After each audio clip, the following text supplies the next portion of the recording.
Is that official or what? I won't be I'll bothered. call this meeting to order. Debbie, Yeah, what? call this meeting to order. Okay. Sorry, The first Ms. question Ritter. would be, who has the extra pen? Councilwoman. Oh, gosh, thank you. That's from Suffolk, Joe, just pointed out. Thank you. Oh, you know, it's a Friday afternoon, so we should have a good time, right? Yes. And by the way, I told everybody to wear jeans, and I'm sort of wearing jeans, so it's Friday is jeans day, so. But for all of the, you missed it, and no bow I tie. didn't get the memo. Yeah, sorry. It's all good. Neither did Cliff. It's all good. Yeah, y'all have been busy. So thank you everybody for getting here. In a minute, we're going to welcome our newest member when he's able to get here because of traffic.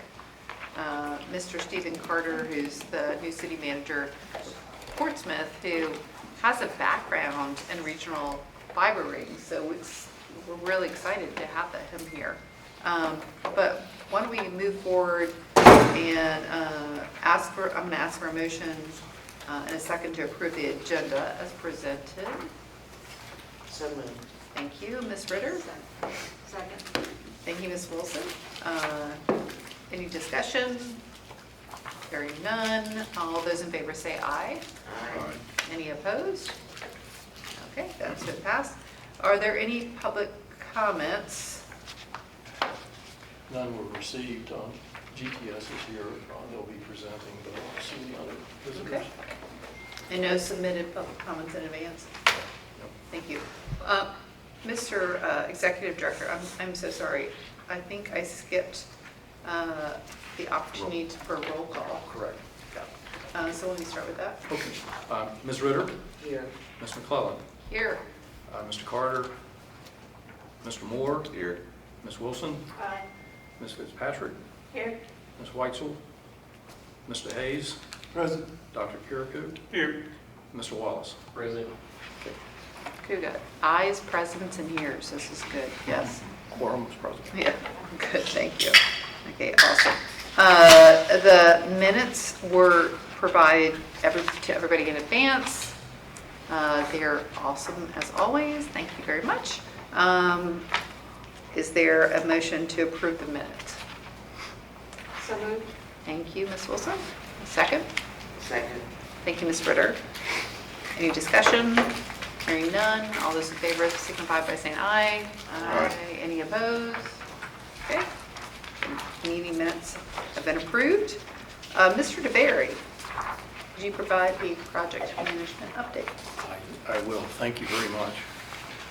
And we're going to, let's see, we're going to try to make this go to the next slide. Help. There we go. Okay.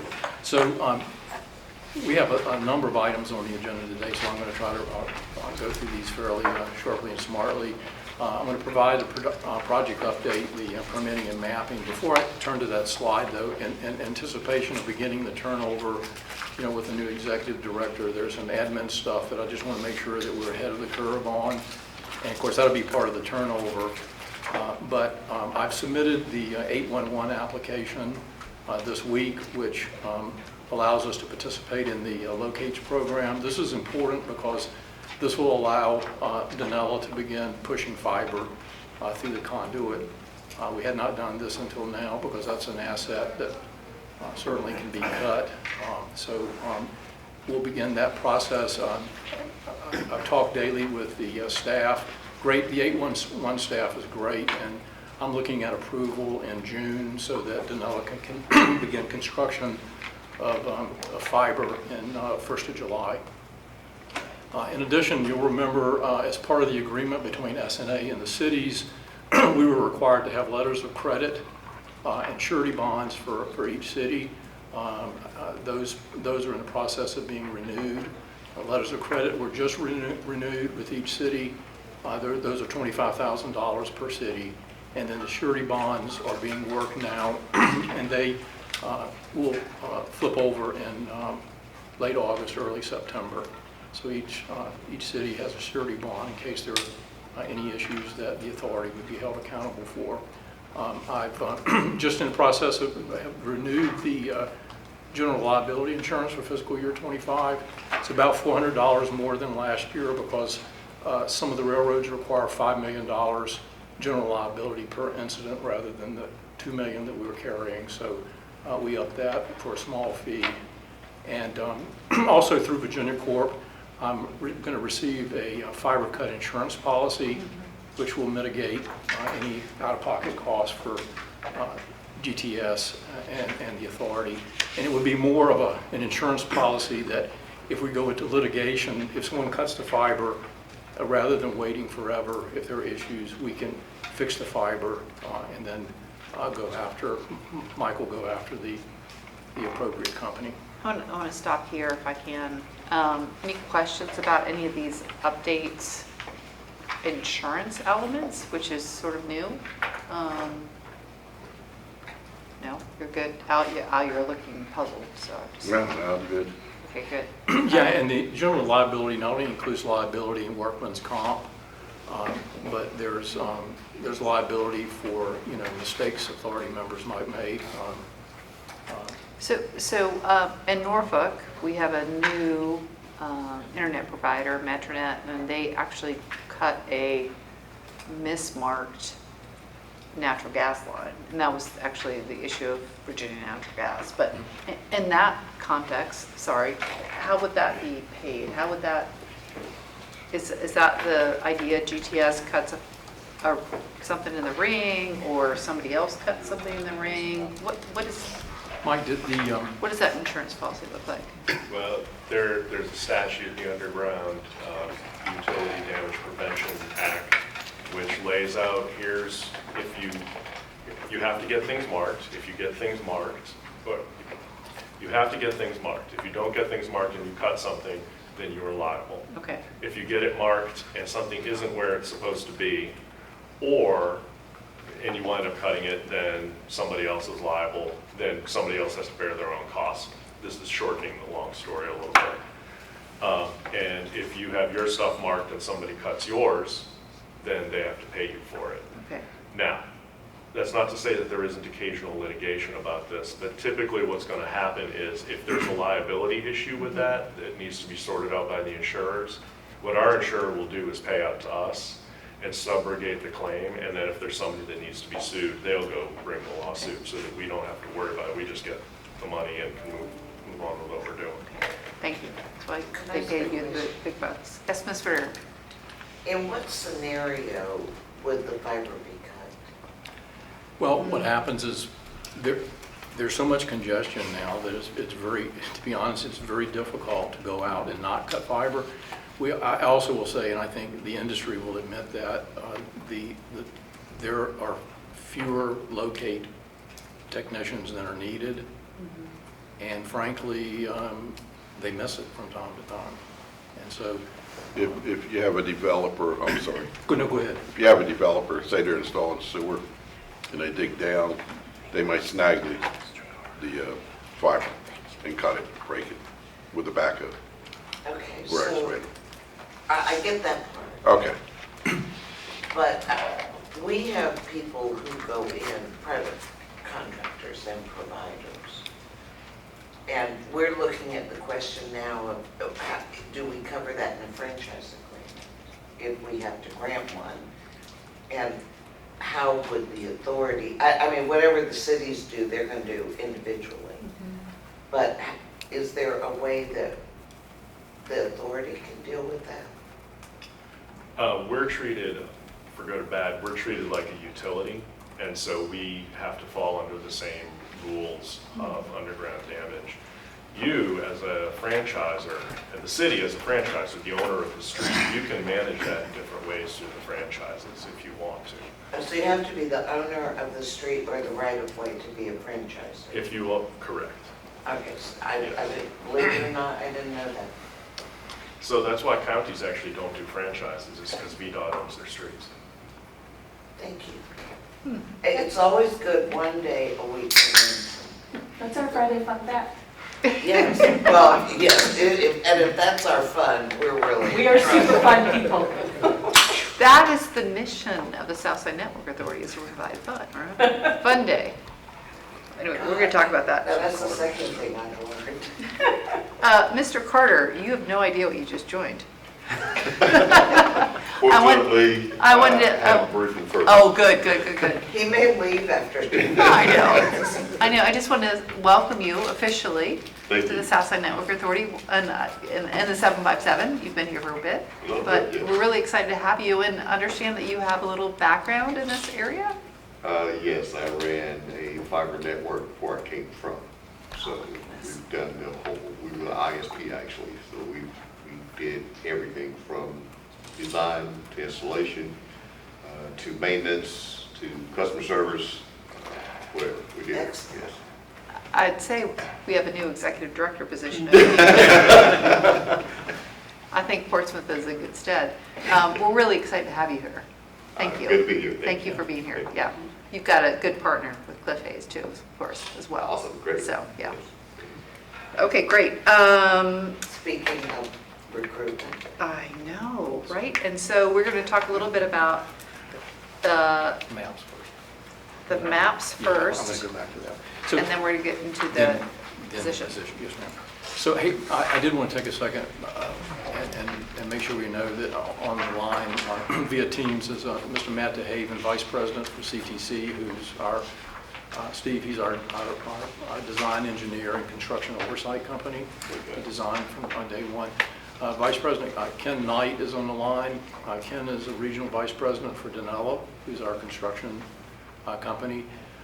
Nick Pasquarelli is also on the line. Nick works for GTS, who's our P3 partner, and we have 2 other members of GTS here today. But Nick is really a former executive director of Eastern Shore Broadband. Like you, he brings that level of experience, and Nick really is the technical guru for GTS's interface and with the P3 and providing products and services. Okay. So a very important part of the team for the past 3 years, and you'll get to talk to them more. Okay. And on really bad days, now that I know your background, I'll call you and you can, and I'll whine and let you, we'll talk about stuff. Not a problem. You feel our pain. Okay. Not much pain. No. Things are going well. Actually, yes. To that end, would you like to cover what the map is? Yes, ma'am, I would. Okay, so really quickly, at this stage, we have a 119-mile fiber ring, 19 miles of which are part of the Chesapeake Co-Build project. We've now completed installation of conduit on 55 miles, which is up about 7 miles or 40,000 feet since our last meeting, and we have 16 miles that are currently underway in construction. So that's kind of like the big picture. And Danella has 9 crews mobilized. We talked about that, 2 in Norfolk, 5 in Suffolk, 2 in Virginia Beach, and they will be increasing that number in Virginia Beach as we move through the permitting process. I did want to just go around the loop if I could. If we look at the I'd call it the northern part, city of Norfolk, where you see it's a square zones 1 and 2. We've completed 18 and a half out of the 21 miles. And what we're mostly working at this stage is there are several high volume interchanges that require weekend police duty. We've scheduled those working with Norfolk Police. We have actually in Zone 1, which is important for some potential customer base, we have 4 bridges and 4 railroads. Those permits have all been approved. Danella has ordered equipment and material, and we actually had a flagman team on site this past week and finished one of the railroads. And we're finding that they seem to be responding more like 45 days rather than the 90 that we've talked about in the past. So we made some really good progress there. I expect all the rails, working with Danella, we expect all the rails in Zone 1, which there are 4 of those railroad crossings, to be completed around 30 June of this year. So we're making good progress there. Bridge construction will begin in Zone 1 around Memorial Day, and we expect the 4 bridges to be completed 30 June also. As I stated earlier, since we'll have our 811 application approved and be a member of that team, Danella will begin installing fiber in this section of Norfolk on the 1st of July. And immediately following up with that, Zone 2. The good thing about this is Danella can push at a minimum about 7,000 feet of fiber per crew per day. So with multiple crews in place, we can, we'll do that part of the business fairly fast. So, Stephen, I'm sorry for interrupting, but for those who are thinking why we're focusing on here, when I talked to GTS earlier this week, there's an opportunity in Norfolk to start providing service. And so it's my understanding that once we get that Zone 1 completed, we can start to, GTS would have the technical capability to start offering that service. Is that correct? Correct. Okay. And that's where Nick is actually managing that particular plan of action, that portion, and pushing hard. But CTC and Danella have worked some miracles here over the past. So June 30th is the time when we will, or after June 30th, they have to finish the cabling? The conduit will be in 30 June, and then they begin to push fiber. And I would say, I think we can do. Ken, I think this is right. We could certainly finish fiber in Norfolk over a 6-week period. So I would say more likely August. Yeah, I think August. Ken, is that fairly safe? Yeah, I think that'd be a safe bet. Barring no issues with the bridges, railroads, we feel confident on now. As long as we don't run into any roadblocks with the bridge crossing, then that's definitely achievable. Okay. So mid-August-ish. Yeah, that's what we're thinking. Okay, great.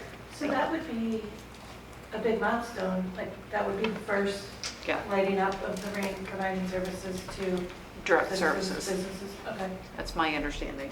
Right, And our friends from GTC will talk about this a little bit yeah, more. right. Yeah, some of the details a little later. Okay. Sorry, Stephen. No, that's great. That's a great question. Now, moving into sort of the northwest, moving across, and Steve, this is actually in your area, the Zone 1 in Portsmouth, which was 8 miles. That was actually the first conduit construction that was completed. Danella is also the construction agent for your city fiber ring, so we had some good synergies there. They're familiar with your permitting shop, and we're able to get that underway. The smaller section, Zone 2, is in the process of being combined with the Midtown Tunnel crossing. We're negotiating with VDOT, and so this particular Zone 2, and we'll be talking about that later in the meeting today, the Western Freeway in-kind agreement between the authority and Portsmouth is about a 7,000-foot span, and so that particular zone includes entrance tying into your Zone 1, but also back to the Midtown Tunnel. So some of the design has to be linked to the Midtown Tunnel. We're pushing this really hard, and I want to be able to come to the board the 12th July meeting with what I hope will be an MOA with VDOT. Basically, we'll have an in-kind with VDOT. They value, there's a value set for crossing a tunnel like this, and they've asked for some fiber rather than cash to offset that. So we're working on that with them. And Ken's team is thinking that,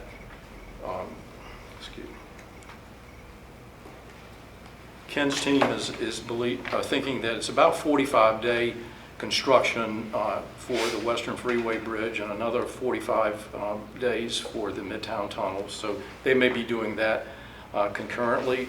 Because we've got to finish the negotiation with VDOT, and I want to be conservative and not overpromise, I believe that we can have the Midtown Tunnel completed in October. So we've got to meet, we've got to come to an agreement. Mike and his equivalent people at VDOT have to make sure that legally we align on this, but Danella will be ready to perform construction. So CTC is finishing up that design now. We'll be forwarding it to City of Portsmouth, and we're meeting with VDOT this week to kind of tie a ribbon around a lot of this. Okay, I mentioned, Steve, this is more information too for yourself, but if you look on the map in the northernmost, there's a gray, it's about 2 miles of a gray line, and then on the southern part of the route, you see where we connect Chesapeake, Suffolk and Virginia Beach, there's a 17-mile gray line. Whereas the Portsmouth in kind is we're reimbursing you for expenses that you've already made. With Chesapeake, this was early on a value engineering opportunity that came up that allowed the authority and the City of Chesapeake to save money on their project. So basically, Jay Crail, who runs the program for Chesapeake, they're building, they're installing the conduit, 4 conduits, and the Southside Network Authority will reimburse Chesapeake for 2 of those, about $1.7 million, but it saves the authority well over $1 million. And the original Chesapeake design had a big loop to the south that would have been another probably $1.5 million, $2 million. So this was an example of teamwork between the authority. And from my perspective, Danella would be just, now they just have to push fiber through the conduit, because we'll be buying that conduit or leasing it, a long-term lease. Conduit is already installed. Yes, we're pretty close. About 18.3 of the 19 miles is installed. We've got some railroad crossings, and we've got a crossing at the Elizabeth River, which we actually just had hit some good luck on that. We've got both sides of the river now under contract, and we should be going to closing to buy the right of way very soon. Okay, moving to Suffolk, starting up there with Zone 8. Suffolk, like Virginia Beach, has the largest segment, about 36 miles of fiber. We've completed 25 of the 36 miles of conduit, or about 70%. I mentioned that we've got to stitch together zones 6 and 7. There's a water retention pond there that we're going to go around, and CTC is pretty close to being able to resubmit. We're meeting with Suffolk Engineering, and I think we've found a common path to make that work. We'll stitch that together, and assuming a June 2024 approval of the permit from Suffolk, that work should be done no later than mid-August. Additionally, in Suffolk, there are 10 railroad crossings and 4 bridges. We're working with Flagman on those, and we expect that work to be completed late August, based on the timelines that we've seen work with the Flagman so far. I mentioned Zone 1, if you'll notice, it's now green at the far western, southwestern part of the ring. That's where we have an area of heavy congestion on Highway 58. We are working on both the east and west ends of that. Just started construction last week, and there's a 1.5 mile section that will be turned over to the authority early June. Suffolk's contractor is going to be finished. Curtis is going to be finished with their work in that timeline, and that'll allow us to finish the last 1.5 miles of those 5 miles in Zone 1, and we expect completion around mid-August for that section of Zone 1. The other long run in Suffolk is Zone 3. Excuse me, that's about 8 miles. If you remember, that's where we've got the issue with the SIPSA flyover, and VDOT is working that project. We're very close to having the final design. We have a design and principle agreement with VDOT. Al, we're just updating the permit and going to resubmit it to your staff for approval. And Ken's staff's done some good work in the field and found a couple of good options that might save us some time, or at least make their job easier. And so That part of the fiber ring should go fairly fast, and we believe we'll be finished by mid-September as it would be a worst case to finish zone 3. Okay, moving to Virginia Beach, which is 36 miles of fiber. We've started construction on Permit O, which is about 3.5 miles. That's on your map. It's sort of to the east, southeast. We've completed 2.7 of the 3.5 miles. We've begun construction in zones 1 and 2 and completed 1 mile there. If you remember from last time, how we're attacking that now is Danella actually walked. So when we built the permits that were approved, all 29 permits were approved. They were based on beach GIS, and there's a lot of congestion out there, and those private utilities really are not marked in city files. And so what Danella has done, they've walked 100% of the route, and they've come back and redlined the current design. They provide that to CTC sequentially, and then they're going to turn it around and give it to the beach as a resubmittal for approval. So I'm going to pause here. Yeah. I want to highlight what you just said. So CTC was given GIS data from Virginia Beach, and they planned their engineering design and drawing around that. Danella is now in the field and walking that, and at times the GIS data provided by the beach doesn't always line up with the reality in the field. And so Correct. Danella is now needing to go back and rework it. Right, so what they're doing, and this is actually common in the industry, and it actually happened in the other 4 cities, it's just there's congestion there. So what happened, the way this should work, and what CTC did is they took the beach CAD, GIS drawings, which show beach utilities. You draw your best case design based on your walk to the field, which CTC did. And then where the real work occurs, and it happened in the other cities, and Jay will tell you that, and Steve probably from his experience, when you get out there, when the construction crew gets out there, You open up the ground. yeah, you open the ground and there's reality, and there's a lot of congestion out there. So, each city's process is a little different. The process is one that you can approve some things in the field less than some other cities, and anything that can't be approved in the field has to come back to permitting for a resubmit. So that's what we're doing. So the process is, each city is different. The process kind of works the same. It's just it's a little tougher with the congestion and things out there. So what we've done to finish this thing, we said worst case would be for the ring turnover to GTS would be the end of November. We have to maintain the following construction schedule. Danella is sequentially forwarding the marked up drawings based on their being in the field, looking at the utilities, which are not marked in terms of city drawings.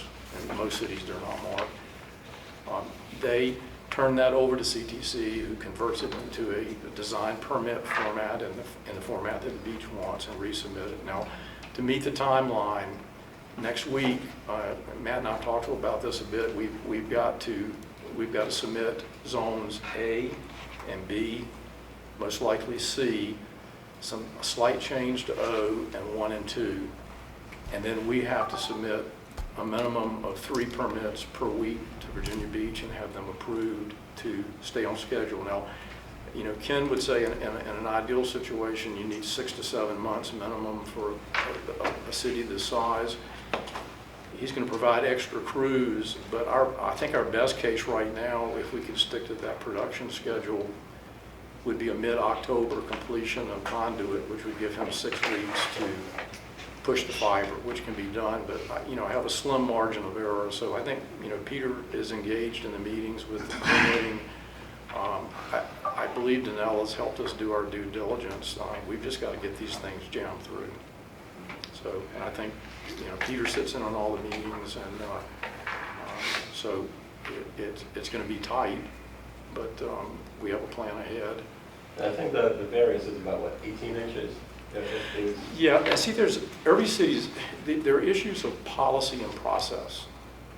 And so one of the things that makes it tough is Virginia Beach policy is that it can't be any closer than 18 inches to any type of utility or anything else. I won't tell you how much, but we've come much closer to that in other cities, okay? But you can't do that. And so you have to, and if you make a major change, you have to redo the permit. And so there's also an issue of, and Al, you recognize it, perpendicular to public utilities, which created a situation where we did some 180-degree angles that would not allow Denella to get their equipment in there. So we were, you know, and I believe, and I think Ken would agree with this, that his construction team in the field and the Virginia Beach construction oversight have had productive meetings, and I believe we have a gentleladies agreement that we'll be able to get these pushed through. So I think these first 5 will, you know, prove that out or not. So as it is submitted, we're obviously going to keep an eye on it. And we've also had Kathy Warren, who's our planning department director, will also be watching these to prioritize these. Thank you. Yeah. Thank you. I know this is a little bit, we do this every meeting, it's a little dry, but this is really important right now. We're now at the go, it's not go, no go, because we're gonna go. Right. But how fast we go and when we go. And so initially we had expected to be end of July. Yes. So now we're looking about 4 months. Right. 4.5 months. Yeah. Delay, which is not, it's not a game changer, but it just means that we won't be able to work with our partner or P3 partner for marketing, et cetera. So just want to make sure everybody's aware of it. And if there are any other issues that the commission needs to be aware of, Yeah. I want to make sure everybody knows what's going on. Right, and so we're certainly open current, and we've, and it's not just beach permits. I mean, you can see the getting through the tunnel is, there are challenges there. Each city has challenges that it's just hard to, you know, to get through, and we're working through those with. But who's the best city? That's what I want to know. Suffolk, obviously. Marfa. Well, I'm sure it's us So I just want to wake everybody up. You are. Everybody paid attention? that could be a very interesting answer, because Chesapeake, it really doesn't, I look at Jay, I'm not worried about too much. And Portsmouth have theirs in place, Yes. so we'll duke it out. Yeah, it's all good. It's all good. No, in all seriousness, sorry. Just want- We always like- Friday levity, this is I important. love all 5. Yes, exactly. I said I see my Yes. children. Best managed city in Virginia. Exactly. But we do need to just keep on this. Mike, do you have any comments, or CTC, Friends, or Denella? I want to make sure if there is an issue, we need to know about it. I don't want to be surprised by this. This is my concern. You also want this finished before you do. Yes, absolutely. Definitely. Yes. I mean, Yeah, both of you. yes. So, yeah, and I would say the last 3 weeks, I mean, between CTC, myself, Denella, GTS, particularly Nick, I mean, we're working every day. So this, if you like sports, this is football. We're on the 2-yard line. You know, it gets really tight in the end zone, the defense on the last 2 miles. And so we've identified every single issue Great. that is an issue. Okay. And I feel comfortable. Matt, Ken, you guys okay with how this is presented? Yeah, absolutely. Just to clarify, in Norfolk, the only other thing that would still be out there, Stephen, is the redesign that we have been working on for those 2 or 3 weeks now around the courthouse due to the congestion and, really just no available right away. So working through that to be able to stay on timeline. And for the Midtown Tunnel, our 45 days of construction, I would say, is based on what practical construction techniques would be. where, at this point, it seems like the requirement may be a little bit excessive, conduit system that they would like ran, which we would of course try to expedite. Either way we will, but, if they change what materials they're gonna like, it would definitely affect the days. And then we would just have to try to adjust and bring in additional resources that were really unplanned for something like that. Right. Yeah, I doubled your timeline on the date that I just gave the board. So Ken, can I ask you a question? And that is, Absolutely. are you comfortable that we're gonna get this thing done before the end of the calendar year? If as long as I can get, Danella can have the permits and all approvals, we are most certainly prepared to move in additional resources as needed, or really as we can, with the permits we have in hand, approved permits we have in hand. And that's for any specialty crossing or, like Steven said, with the fiber crews.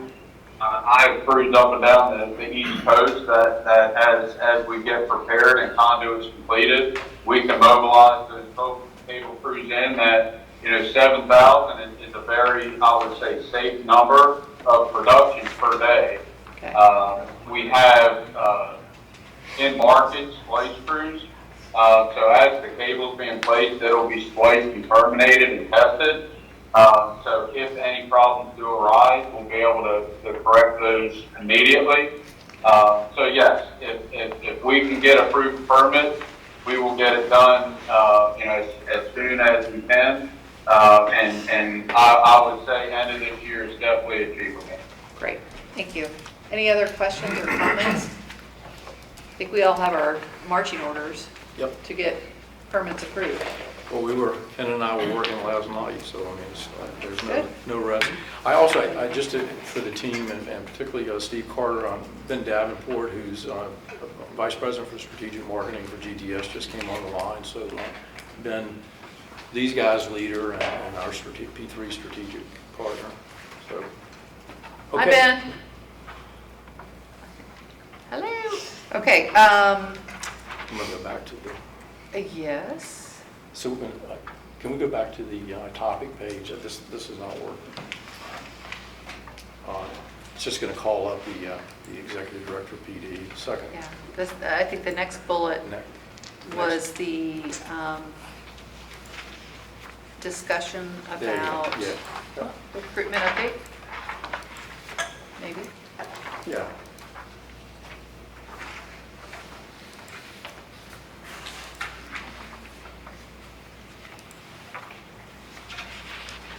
So, you want to take this or shall I?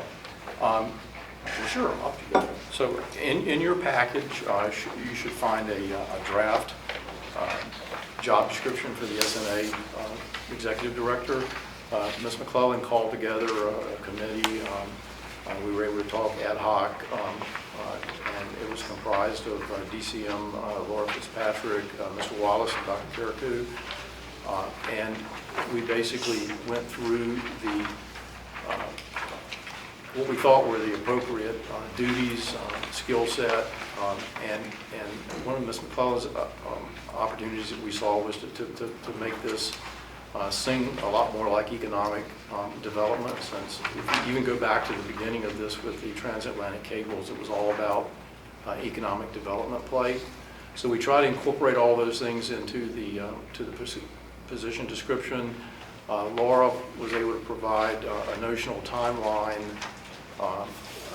with the intent of being able to advertise, conduct interviews, have someone on board, by November for at least a 2-month turnover. So we've got a little bit more work to do. Bob's staff's help us a little bit with, the advertisement. But I would ask you maybe take a look at the job description over the next week or two. If you provide feedback, I'm keeping version control over that. So we had a great discussion. Thank you all who participated. And we just made a couple of tweaks, but they're important tweaks. Most importantly, the timeline that we're talking about would be to put this out in the street in July 1st. And then start to call the resumes, start to interview probably end of September, October time frame, or early September, October time frame. So I think the next steps for us as a commission would be, if you have any concerns, questions, edits to the proposed draft of the job description, please let Stephen and myself know by the end of the month. Yep. Would be helpful. And then we will tentatively put that out. Laura's been kind enough to offer various places to do that based on your most recent job posting for your CIO, which we think that there's some correlation. I think we're going to need to put together a committee or a process at least for how do we vet applicants, interview, et cetera. So we'll need to do that, but we don't have to do that right now. I think we should start thinking about that sometime in August, September. Yep. Yep. And then the compensation package is another piece of the puzzle. Thank you. Based on what we're hearing in the market, recognizing everybody's prices keep going up, we are thinking probably a range of 140 to 150 plus benefits to get the type of individual that we need for this position. We're going to be going next into the budget update and projections, so I think that's a piece of the puzzle, but I want to see if anybody had any questions or concerns about that. I don't have, just a suggestion. Yes, ma'am. That whatever you're going to do, wherever you're going to advertise, please include Mr. Carter. He might be the best resource for places. Don't you love how I'm volunteering? Yeah. You're brand new. You can You think get signed up for everything. you should never have given your background. So, Okay. you know, if you don't mind having a conversation with whomever, I think we greatly benefit from advice that you give. Yeah. Oh, absolutely. Can I get an electronic copy of this Yes. digital? Yeah, absolutely. We'll do it. Do you have some people in mind? Maybe. Thanks. Yeah, I'm sorry to That's why I volunteer. said Good, that. good. No, she's not sorry at all. Yeah. No, I'm not. Mr. Crow. We believe in putting people right to work. I see. Mr. And Crow. thank you for it. I've known Mr. Carter for a week now. I think this is the third meeting we've been at together, Yeah. so he's got his hands on a lot of things already. Madam Chair, I just wanted to raise for the authority, and maybe Mike, you could briefly talk about this. He's looking what questions Bob can ask, but keeping in mind that Mr. DeBerry is an incredible value for you, he does not require participation in a pension plan. Right. So one of the things as this authority moves forward and you recruit your new executive director, the question of participation in the Virginia retirement system. Which is going to be problematic from your staff perspective? Yes, no? Well, I think that that's just maybe that process we would need to ask maybe Mr. Lockaby for his process for getting the authority qualified to participate in VRS. Yeah, and we can talk about that offline, but yes, that's one of the things we'll have to put together before we make the hire. Okay. And there another Good suggestion. group Yeah. that city managers, so ICMA. ICMA. Yes, ma'am, yes. We may have to, anything, no offense, but anything you try to run through VRS is tough, right? You're just smiling, you know. We might explore the other. Yeah, I mean, so these are the things, and fortunately, Stephen did not burden us with a lot of these issues because you were kind enough to not need these, but I think it's reasonable for anybody that we bring on, they're gonna want or expect this. So whether it's a pension, a 401k match, we've got to be prepared to do that. And so I just think that we need to be realistic. This is what the market will bear. We want to get the right person, et cetera. So you'll have a draft electronic version as well, so you can get feedback to us by the end of May, we'll talk to council about how, if we can be part of ERS, what we I know need we to do. can, the question is whether we want to, but yeah. Yeah, yeah. But, I mean, do that now. We're at the right time to do this at this point. And hopefully, I mean, whoever comes on board is going to stay with this for quite a while, Exactly. and that's going to be important. Right.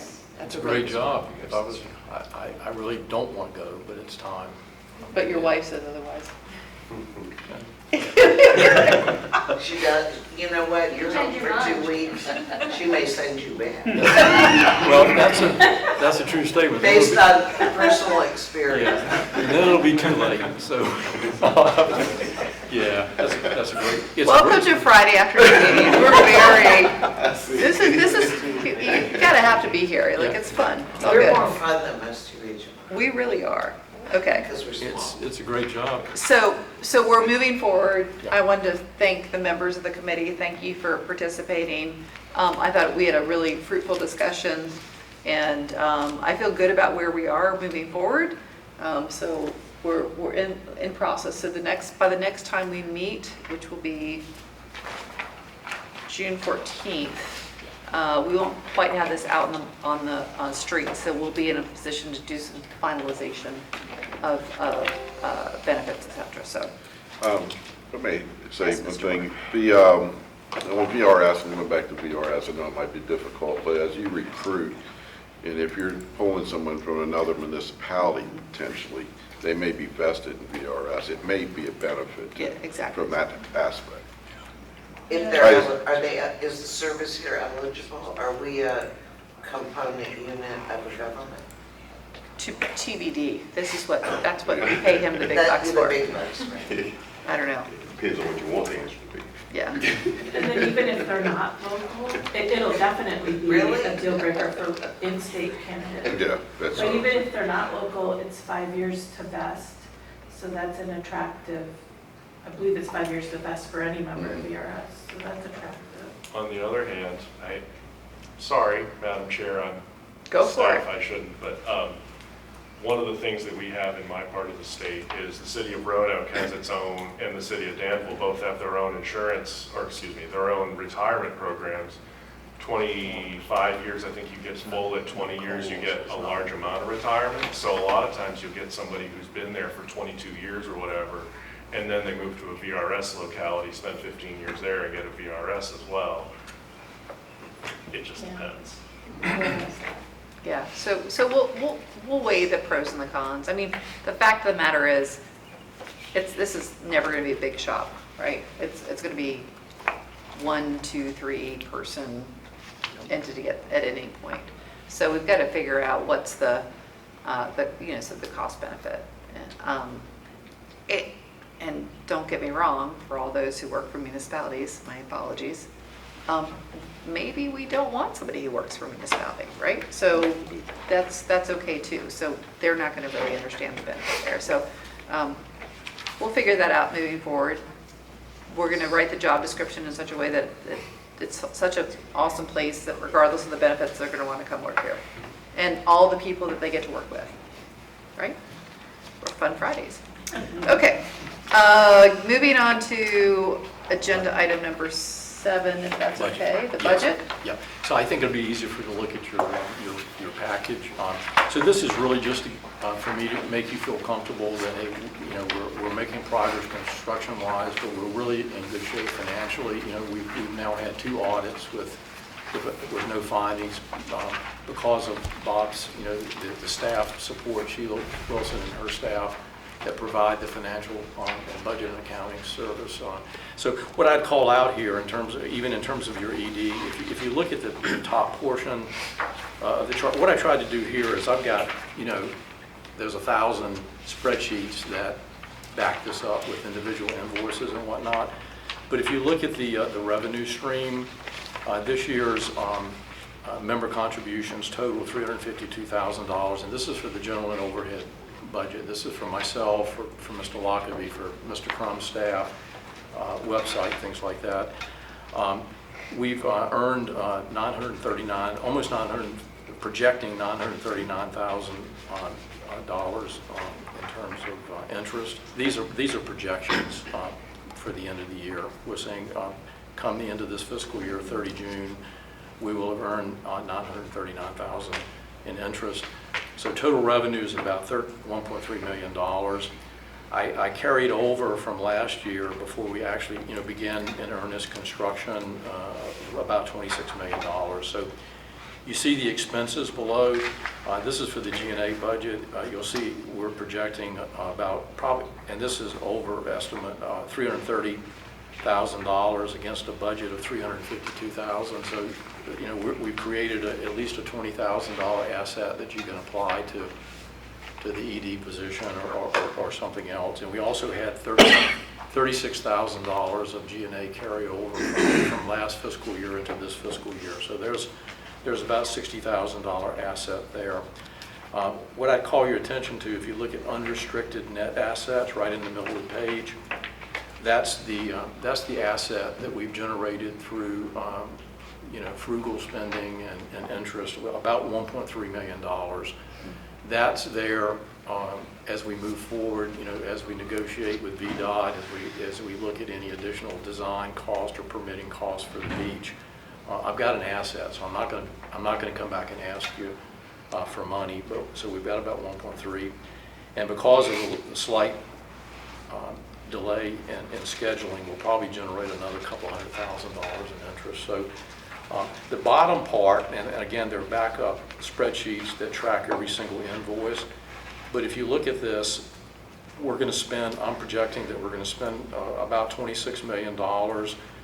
You see the Chesapeake co-build is $1.7 million. The Portsmouth in-kind is $1.3.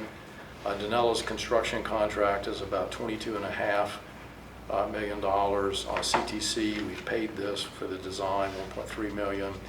The $34,000 and stuff, there are insurance associated with railroads and other things that we've paid for. So you can see we've paid about $10.7 million out. I'm obligated, I have obligations out there of about $15 million. That's to pay Chesapeake, pay Portsmouth, pay Danella. We'll have to talk to CTC about the permitting and how that's going to play out in the beach now. So I got about $15 million there. Currently in my special bank account, I got $16 million, and there's $125,000 in CDs that are there as collateral for the insurance policies that I took out for the 5 cities. So we're in good shape financially. And the audit will prove that out as we go forward. But I just wanted you to know that we've got enough money to finish the project. We're not asking going to be asking for any money. Okay. Any questions? Peter? Steve, on the member city contribution is $352. That's all 5 cities combined, right? Yes, right. So it's around $70,000. No, it's just Virginia Beach. Right. It's going to be more than that. Okay, I just want to make sure. Yes. What does that do, by the way? Now, so the good news there, and with our P3 partner, and the reason Ms. McClellan mentioned earlier, hey, we want to get this thing done because if we're able to turn it over to GTS in November, our $2 million per year payment kicks in. So, you'll be able to afford an ED. You'll be able to look at, there might be some instances for economic development where you want to spend some capital. I don't know how that'll play out. That'll be between the authority and GTS as they move forward. But so, we want to be a good partner with GTS. They're doing a lot of stuff behind the scenes that you'll see a little later on. So that's a good thing too. Any other questions? Okay. Okay. We're going to jump in. Let's move to Portsmouth. Yeah, two quick. Or Portsmouth. You're learning how to say the word. Is that right? I was supposed to say Portsmouth? I'll make you a Cliff? Portsmouth. It's like Norfolk. You just say that. Okay. No, that's, all the natives say it that way. Yeah, she gets mine all the time. So let's go to the second slide, Simone. So this is just an update for the board. I mean, we've verbally approved this multiple times and talked about it. But the, Stephen, yes, may I say a quick word Yes, before you we may. begin the deliberation on this matter? I certainly want to defer to Kelsey if she disagrees with me, but I wanted to mention Mr. Carter and Mr. Hayes. I think you probably get more than $5,000 in compensation from the city of Portsmouth every year. So you may want to step back from the deliberation on this, and I assume we're going to disclose this for the purposes of the minutes, and then also to abstain from the vote for Conflict of Interest Act purposes, just to keep you guys clean. Kelsey, do you have do you differ on this? I appreciate it. I think there's an exception to this one, Oh, but okay. I don't know. Which We wanted to talk exception is about it? that to start, at the board. Okay. Well, we'll start, just have fun. We'll just listen. Make sure that you're, Unless you do something crazy. well, that's always potential. Don't threaten Ms. Ritter. The Yeah, council still has to act on it, so it's like, if we do something crazy, you get to say no. We're having so much fun. Okay, so let's start while we're figuring out who can discuss this. okay, so this is a good thing. Everybody could be party to the discussion, whether or not the Not really. folks in Portsmouth can participate in a vote. Do they need to step out? They don't need to step Physically. out of the room, but I want to qualify again, that. this is my understanding of, and I'm going to defer to Kelsey. The- if she the finds most exception. conservative- But the most conservative is, they can be in the room, they can be here, but it would be best off for them not to participate in the debate, and then ultimately to abstain. Understood, but they can be here for the, Absolutely. yeah, Yes, this they can discussion. sit at the table, they can smile, they can frown. Sorry, Mr. DeBerry. This is great. I mean, this is a great project, and we'll get through the legal hurdles. So basically, if you look at the map, the advent of this particular project, as you can see that so Portsmouth was in the process of building their own city fiber ring, which Danella built for them, very successful. As we began to look at the route and we talked to city officials, we said, look, there appears to be an opportunity for synergy here. As I said earlier, depending on where you are, is either the Western Freeway Bridge or the West Norfolk Bridge, a little over 7,000 feet, where the city put in conduit that had the equivalent of what they call socks, but the equivalent of 2 large conduits. And so we started having discussions, and we said, we could leverage part of that conduit and save the authority money, be efficient and effective, but also reimburse Portsmouth for money that they had spent in building their own fiber ring. So that's what it looks like on the map. If we go to the next slide, just a quick math. Now, each construction company bids differently based on the work, and so what you'll see here is that Danella's bid for this part of the authority's ring, but there was some other stuff included in this, was about $2.6 million. And Ken and I worked on this, it was probably a year and a half ago. CTC did a valuation of what they thought the conduit was worth, and there were 3 different variations we went through, and the one we chose actually was the most advantageous to the city of Portsmouth, which is $1.3 million.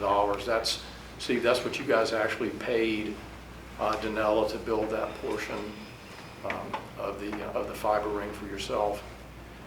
So basically, we were able to pull out the $2.6 million from the cost of the fiber ring. You add back the $1.3 million that we would give the city of Suffolk.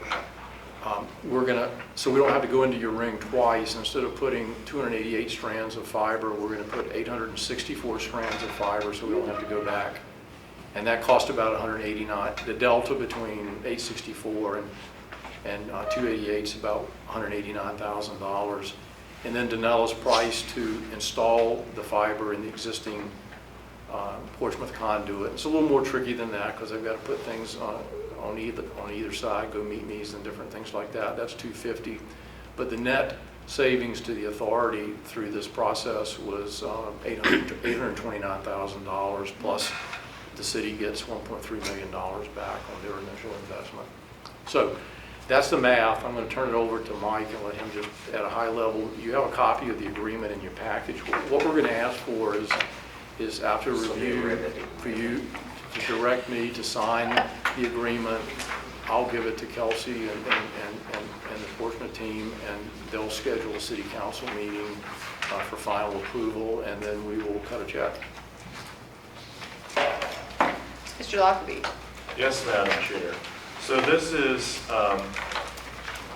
very straightforward agreement in most respects. The basic idea is that the authority pays $1.3 million to Portsmouth. And in return, Portsmouth gives us the right to put 864 strands through a spare conduit that they have across this bridge. You may note that this is a really small little piece of the entire project, but it was going to be an incredibly expensive piece of this project. And there are substantial savings from that, as well as Portsmouth getting back something for their substantial capital investment in getting this constructed in the first place. We get it back. The authority receives the right to keep its fiber there for up to 20 years.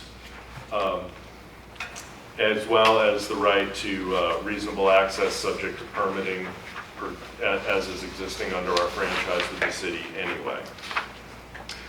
There are also provisions in here for the potential for sharing of use of contractors between the city and the authority for doing repairs or relocations in the event that that becomes necessary on this stretch of bridge, because it's a bridge and you never know.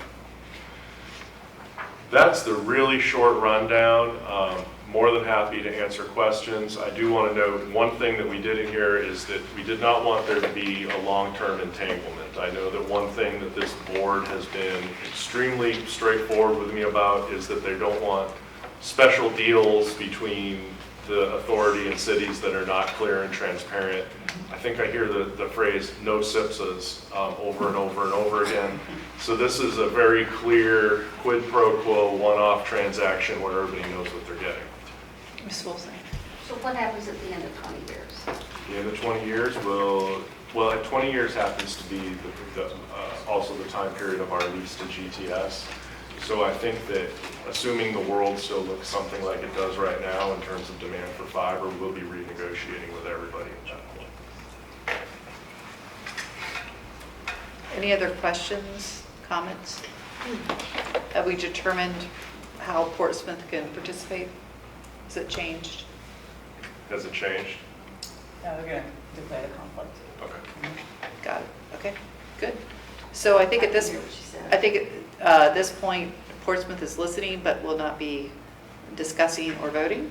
Good. But I believe that we need to have a vote from the commission, the authority rather, to authorize this, and then we'll ask the Portsmouth City Council then to move forward as well. So with that in mind, is there a motion to approve the duct and conduit space license agreement as presented?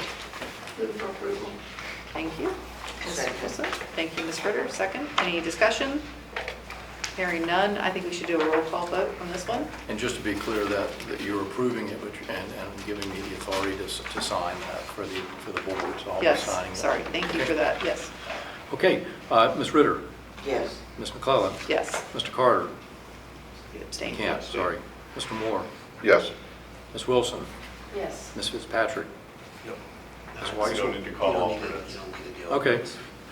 then Sorry to get to vote. can't call Cliff. Okay, Yeah. then we're good. Motion passes as presented. Okay, great. Thank you. Okay, we're going to have, next item is the BEAD program. Of course, if you can pipe up now again.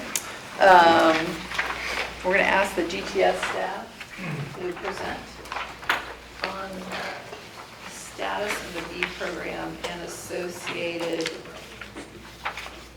Potential projects. This is actually following up on the work that they've done over the past couple, 3 months, and briefed it several times.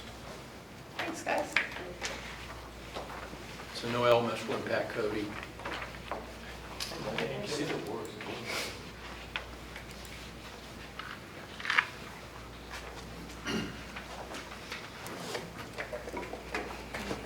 Yes, Simone, you may have to manually.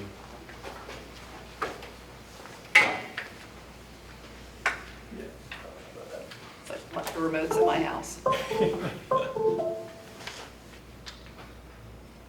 That's my garage door over there. Yes, Simone.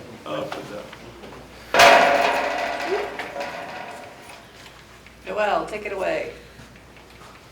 No problem. For Pat. Well, good afternoon, happy Friday. You know, and I'll do a quick refresher, just Stephen here, and bring everyone back up to speed. We We go may to the next just need to slide. do that off the computer, maybe.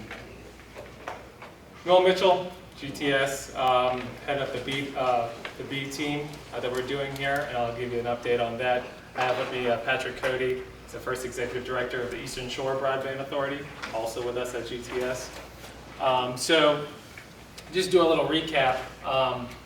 Member cities together found it in the best interest to do a joint application for the BEAD. It's a Broadband Equity Access and Development grant from NTIA. And so us, with our various meetings with DHCD, I think that's a great idea. The regional play for going after money for BEAD, providing broadband services is really good. So that's really going to help our application process as we file together. And GTS is doing that on behalf of the SNA. Just a little recap on the timeline here with the allocation, the $1.5 billion to Virginia, going through comprehensive agreement all the way down to the challenge process that we had last November. Really, things have been kind of in a stalemate with NTIA and DHCD between, really it came down to provisions from NTIA with low-cost broadband services. They wanted, it kind of stipulated that there should be something set aside for low-income households. There should be some kind of service, low-cost service. Virginia, along with many other states, kind of pushed back, saying we should not be regulating prices. We're going to have it set to, applicants can say they have a low-cost option, but we're not going to dictate what that is. NTIA wanted either an actual price number or some kind of formula that the state was going to stick to. So we've been kind of in a stalemate, going back and forth the past couple of months. Really, things have just started to pick back up. Actually, next week, DHCD is going to be holding an event really going over what their actual requirements are going to be. They're also going to be showing the challenge data as it is now. We've been working from old data that we had. Really, a lot of that's been finished. The challenge process has ended, and so they'll be going over a lot of that. And then sometime we can estimate in the next couple of months, they're going to start opening up the pre-application period where we'll submit, hey, we're going to actually apply for some of these funding, and then maybe a month or two after that, we'll be submitting the actual application for all the projects in the region. Next slide. Really just what I was just going over, the DHCD meeting next week, which we should gain a lot of information from that. It's going to be really good. Of course, GTS will be there. And really one of the things that I wanted to point out here is that the applications for project areas will be by zip code. So that's something that's kind of new. And if we go on to the next slide, really what GTS has done here, and this is just to give you an idea, this is a high-level Southside Hampton Roads with the old data. So you can imagine that this is going to look different, and we'll find out next week how this is going to look with the red dots here. I'm glad you guys have printouts because it's always a nightmare trying to show people these maps. The red here being unserved and the orange here being underserved. And again, the unserved being under that 25 upload and 3 megabits download, and the underserved is that 120. So you can imagine this map is going to look a little different after next week, and they start showing us what has come out of the challenge period. 25 up, 3 down. 25 up and 3 down is their If you have less than that, you're unserved. Yeah. Did they change that recently? They're talking about it. The SEC? It's not 100 over. I thought it was 100, 125. But it's 100 not. by 20 is the underserved, and the goal in NTIA's original comments was 100 symmetrical for new construction. Okay. It's not a requirement to be 100 symmetrical, but that is the goal, and that leans it toward fiber. There's very few wireless solutions that can reach that. Thank you. Sorry. Questions, questions whenever you have them. So really, when we start moving along here, and I'll ask to go to the next slide, we have gone through and looked at projects in each region that we'll be submitting for applications. Of course, if there's other things that, if there's other projects or areas, we'll welcome hearing that. We would love to talk and discuss those. But these are ones that we are for sure going after and we're applying for. You'll see the zip codes at the top and then the area here. So again, this is old data. We'll have new data. We'll see new data next week, but hopefully they'll roll it out and actually give us the data sometime after that. So these can be kind of cross-referenced with the actual challenge data. If you go online, you can't pull it down, so we're using this data. But these are still areas in which we know there's still going to be unserved and underserved. So these are project areas that we're going to be looking at applying for. And you guys have your, so this is Virginia Beach. Next slide. So next slide, please. Thank you. This is Norfolk. Portsmouth here. Here's kind of demonstrating, and then I'll show this on the next slide too, just the city fiber and ways that we can utilize to get to some of these areas. A lot of this has to do with in the application process. There's a minimum of 25% of the project cost has to be in kind of some sort. So these are just showing ways that we can help with that and apply for these different project areas with some kind of in-kind contribution. Either it's a network that we're putting in now, or the cities are putting in now, or something along those lines. And I would make a comment, if you'll go back 1 second.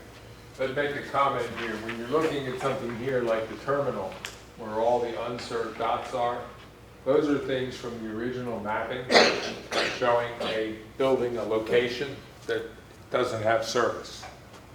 Now, if the port wants service there, we'll get service to them there. If the new maps still have them as unserved and qualified for BEAD funding, I expect we'll try to submit for the BEAD funding for that, because it helps with the overall cost. When you go looking at something like this, where you've got beads in the middle of nowhere else that you're doing project work immediately, and so instead of being a $3,000 build, it's a $125,000 build. Getting the maximum amount you can get out of BEAD that qualifies and reaching all of the areas that actually need to be served. As long as we serve everybody who's required to be served, we should be in good shape. But I wanted to point that out, and then what Well was talking about, for instance, with the Portsmouth fiber, you have this cluster right here, you have other clusters down here, you're already building to them. We work in cooperation with Portsmouth, they get service, and we can afford to go there. If we're butting heads, then it's too expensive for either one of us to do it.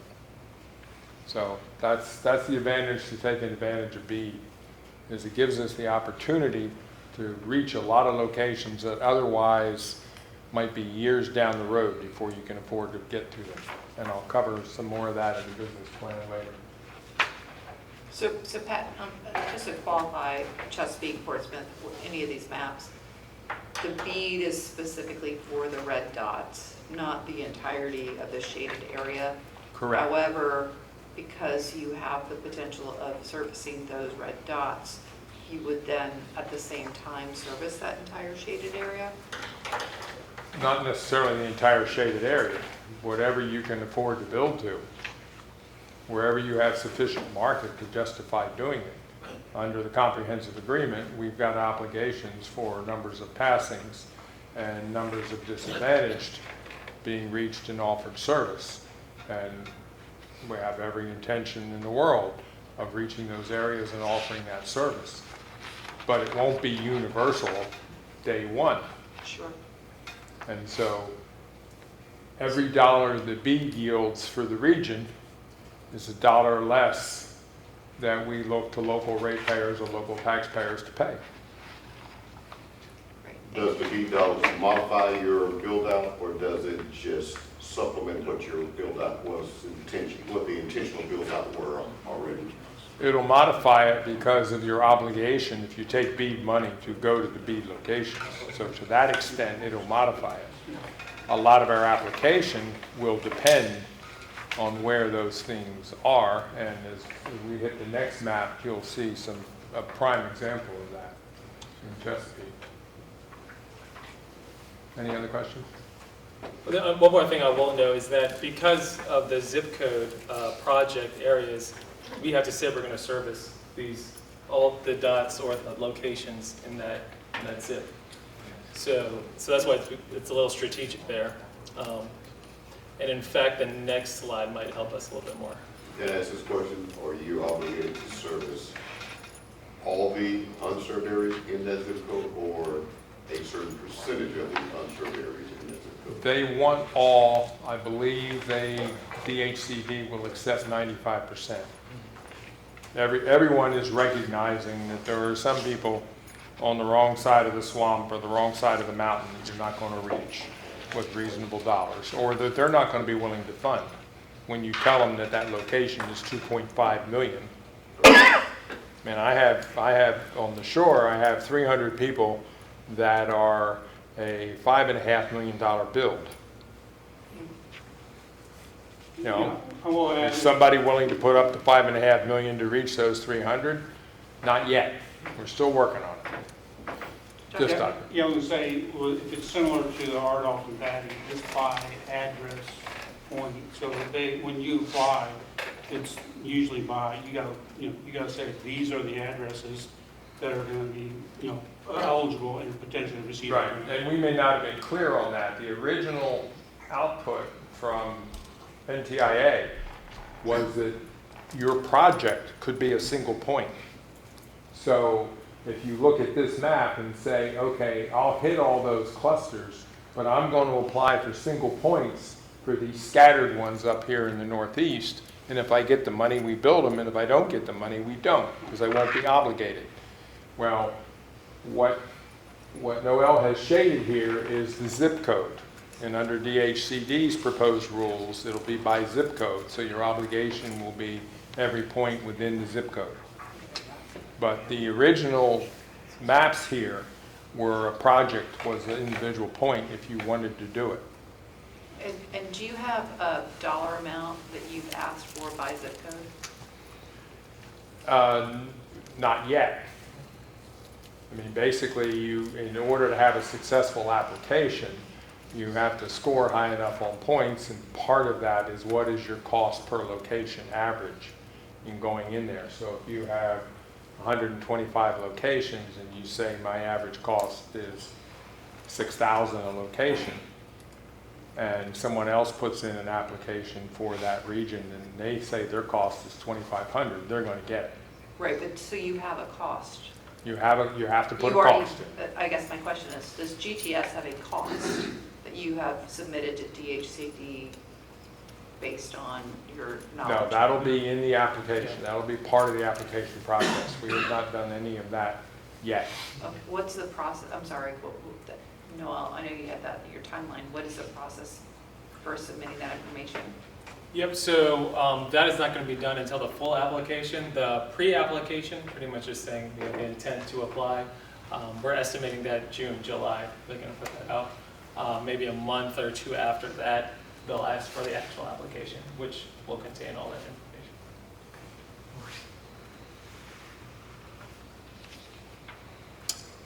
Oh, I'm sorry, just I'll go one back there. I know Pat wanted to explain a little bit. This is a lot of Okay, so what the difference between this one and the previous slide is this is your Chesapeake build laid over top. So of course the part that comes down 17 and such looks the same as the previous slide. But as an example about working together that I mentioned, this leg of the Chesapeake build ends here at the park and a small pond. We have all of this cluster of unserved plus some underserved, and it extends into Virginia Beach. Covering that group is about a 5-mile build. If we're working in cooperation with Chesapeake, it comes from the RCR to here and they get service.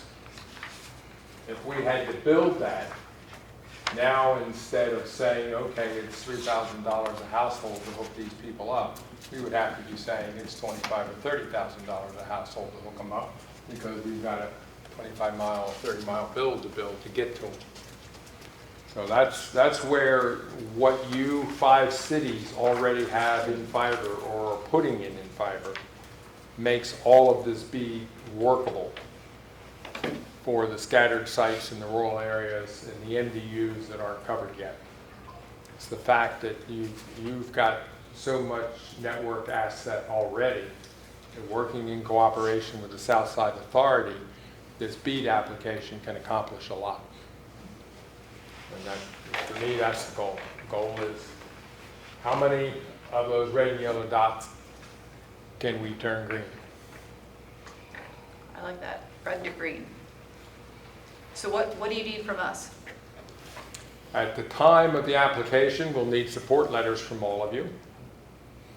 At the time of application, we will need to work with the individual cities and what the final DHCD guidelines are on match money. There's a 25% pretty much minimum match without applying for hardship for BEAD funding. But what happens, and we can see that by looking at the VATI grants, is that the established deep pockets that can come in and put up, who we're going to build in an area anyhow, who come in and put up 50 or 60% match money are the ones that win the award and get the money. And almost all of you have made substantial investments recently or are still making them. And historically with DHCD, these investments, like across the Route 17 bridge at $2.5 million, is eligible match money. Even And if so it's happened in the past? we'll be looking at you all for what you can put in the pot for match money.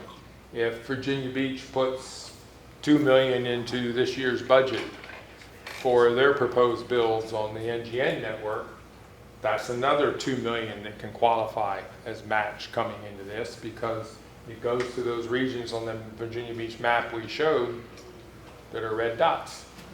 So that's the other piece that we'd be looking to the cities for is match funding. On the shore, Eastern Shore's only way of reaching minimum match was because of their current ongoing building programs. Those 2 counties were not wealthy enough to put up $2 or $3 million in match for the shore's 10 or 12 million in value funding. So Pat, I just want to clarify if I can. So the match, the 25% match can come from our current or previous funding related to getting to these red dots, Right. which could be the ring, ideally. And the RCR counts as part of that. Well, the ring is the RCR. So I don't want to speak on behalf of my other sister cities. I don't think Norfolk is ready to say we're going to provide any additional funding for your BEAD match. But if there is current dollars that we've already put in, that could be attributable, that we would. I want to open it up. Laura, you're shaking your head. Yeah, I was wondering the same thing. So, like, we have our project is $40 million. I can't remember the exact amount. 44. 44, okay. something like I'm the one who's supposed to have the facts as the staff, so I'm grateful that you have the number. that. Which one of us? 44. Thank you, Yeah. you made my day. But given the time period you've been spending that might not all be matchable. Maybe only 5 or 10% of it would be eligible in a look back. But the reason I brought up all that side issue is because we're not looking for new funding Good. from the cities from that. The look back, where we would need to work together is identifying what you spent that would be eligible for a look back and get qualified. All that SNA has spent that is eligible will claim as appropriate. All that GTS has spent as a private partner, we will claim as appropriate. Yes. So you're saying the cost to build down Battlefield to get to that area you showed, that's what you're talking about? What the city has spent on that? It's a possibility that would be eligible. It will be, Or in your business plan, are you looking to utilize dark fiber from potentially one of the cities, or are you looking for empty conduit space, or have you thought about that yet? We've thought about all of it, and the answer is all. Okay, thanks. The more we do together as the authority and the cities, the less expensive it is for everybody to get the goal of universal coverage at high quality and high speed done. And so, yeah, the answer to that is yes. We're looking at all of those things. And what the authority can do for the cities in return in terms of upstream and other economic development and opportunities. For instance, one of the things that I very much have my eyes fixed on, and I'm sure Bill does as well, is Jeff Labs. That's a regional change thing, and the companies that come in and build around Jeff Labs are projects you're going to want to be going after. So Pat, I'm gonna ask you to table that one because we're not across the water yet. And No, I'm not talking about across the water. I'm talking about the spin-off from Jeff Labs is more than the water barrier.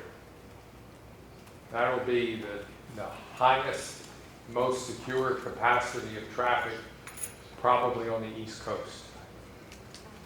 Laura? So not to get too far off track, but what would make like the city's match eligible would be geographically based, like to the red dots. Like if the value of our investment in our city ring to get to a cluster of red dots that GTS is trying to get to facilitates the BEAD project, is that what determines what is eligible? It'll be that and time frame. Time frame. Okay, like when it was spent or when it's planned to be Yeah, spent. like a Okay. 6-month look back, a 12-month look back. I mean, that's not in our control. That's, without DHC allowing the look back, everybody would have to come up with new funds for these matches. Yes. Would it have to be local funding, or if we used ARPA or some other funding? Could that count? In general, federal funding can't be matched with federal funding. Okay. I won't say that there are exceptions on this one, but something's different on this one. Yeah, we've used a lot of ARPA funds for our ring. You may be able to use ARPA for this. So I think what will be helpful, one, you have to get DHCD, has to come down with some final analysis.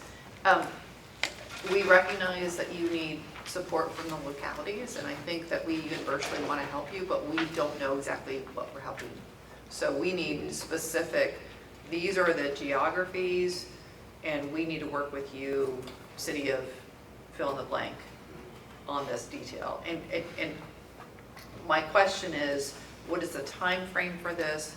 Do you have a deliverable that is it June 30th? Is it July 30th? Whatever that is, to the extent that you can let us know sooner rather than later and work with our staffs. I appreciate this right now, but at this point it's all like, okay, we get it, sort of, we have a map, but we're not really sure what. If there's something that we could be working on sooner, Terry, I'm looking at you, sooner rather than later, let us know, so we're not caught in a position where we have to turn this thing around in a week, right? Yeah, that is such a good point, because our teams that will be getting the information and scrubbing all this are very, very busy, so the more notice we Lead get, the time. better. We need lead time, I guess is my point. I'm just gonna talk on behalf of my city staff. And I don't know if you have a deadline specifically. So it's one of the unfortunate things is that they're a little bit all over the place with their timelines. They've given us soft timelines that we've tried to stick to. What are the soft timelines? They've 6 blown months past ago. that already, so Yeah. next week we'll know more. It's Yeah. unfortunate we're having a meeting now. So I guess my point is, thank you for delivering this information to us. If you want to come through the commissioners and say, if you don't already have a relationship with our staff, let us know. But let's figure out, let's get moving on this sooner rather than later, I think is the point. I think I'm personally uncomfortable with the idea that we're gonna put more money into this project for this specifically, but I'm very happy to say, oh, we've already put this money in, how can we leverage that? Absolutely. And that's the Think point. about it. And I agree with you exactly in terms of timeline, staff needs and so forth, which is why I brought it up at all at this meeting, was to put you all on alert that in order for BEAD to be successful for the region, these things will need to come in. And as soon as we have the timelines and know the application periods, we'll obviously alert everybody. And as soon as we know the specifics that we need to ask for, we'll ask for them. But I wanted you to be on notice. Yep. So, but any in-kind is from the individual cities, not from the authority. It could be both.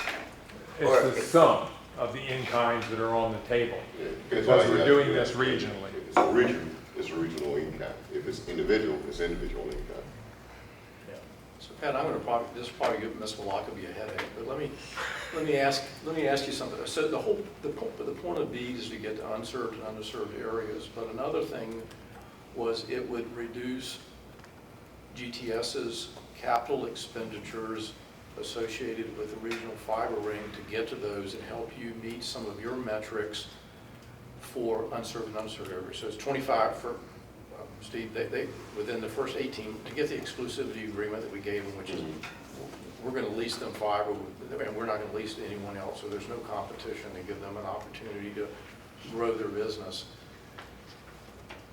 Would it be a business case? Is there a business case, and I don't know if you can legally do it, but GTS could benefit from this in terms of matching money. So is there any way that, is there a business case or a use of money that GTS can have skin in the game, if you will, and move this? Because every B dollar you get will reduce your capital cost to get to neighborhoods. Now, that may be just too outlandish and too hard.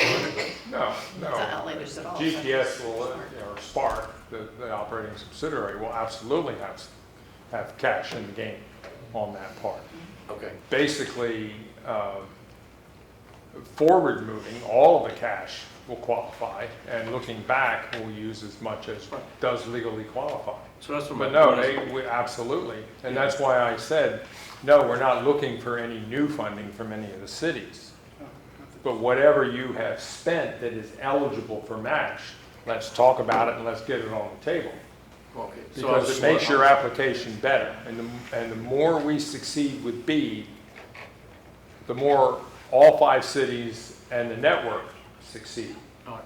So I was a little slow, but that was what I thought you said, but I didn't know if anybody picked up on that. Yeah, the answer is, to the extent that we have projects that we can provide data that will mitigate or lessen your load, the better. Who's going to make all the determinations on matches? The The state HCD or the qualifies. federal? The HCD will qualify. Okay, so there isn't anything in the federal, it just extends that down to the state? Well, the state will have to meet the federal guidelines and what they approve and don't approve. So But the state will be the one making the call, unless somebody in DC overrides it. Pat, I'm sorry, Ms. Ritter, I want to be cognizant of the time, and we have a closed session that we need to get into, and I want to wrap this item up. So if you have one other, Well, as always, with other levels of government, it really would be interesting to know how specific the federal legislation is and what's been accorded to the state agency. So I doubt that the federal legislation has every little detail in The legislation does not. it. And so a lot of NTIA decisions has are left put to the state. more, the NTIA has put more out in their regs by far than the legislation had.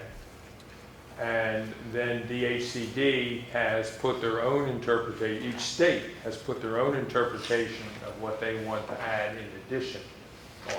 It's the Okay, best I'll I can tell refrain you. from further comment. And I've read all three, but I can't stand here and tell you I have anything close to memorized. Okay, so super quickly. Well, you know, that's always a question. So there's been such a turnover in Senator Warner's office, I don't suppose there's any really need to bring those folks in. Or is there? let's talk about that in under new business. All I right, really want to, I'm itching to get to closed session. all right. And third, at some point, wherever you've got your beads, your red dots, etc., can you kind of guesstimate for us for the next presentation what number of passes you anticipate from those? Because I know our agreements are based on your passes. Right. That's a really good request. Yeah. Ms. Ritter. that- Thank you. See, aren't you glad you I am waited? so glad That's why I you're here. kept it till the end. I know. Probably not next meeting, but after we have final DHCD guidelines and the application process, then at some point, late summer, early fall, we'll be able to come back and give you that information.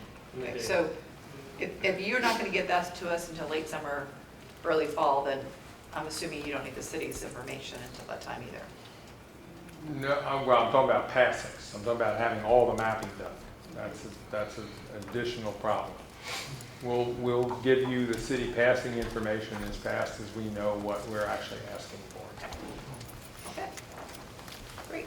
Mr. Lockaby, would you please provide the language for the closed session motion?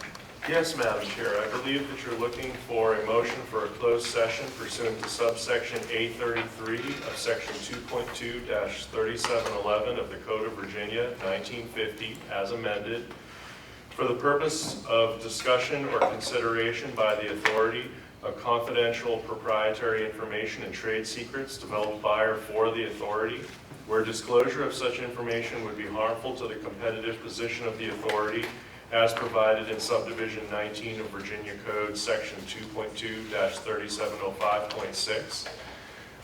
And Ms. Elmore, for the purposes of the minutes, there is actually two additional points to this motion, which I will probably send you afterwards if you ask me to. The first of which is that this is relating specifically to GTS's business plans. And secondly, that Mr. DeBerry, Mr. Crum, the members from GTS who will be participating in the briefing, and the legal counsel and CIOs or project managers from the cities are necessary in order for the board to fully consider the matters that will be discussed. Thank you. Is there a motion to adopt said language? What you said. Okay, Ms. Ritter, thank you for the motion. Is there a second? Second. Thank you, Ms. Wilson. Any discussion? Hearing none. All those in favor, please signify by saying aye. Aye. Any opposed? Great. If you're not mentioned, sorry, come back later.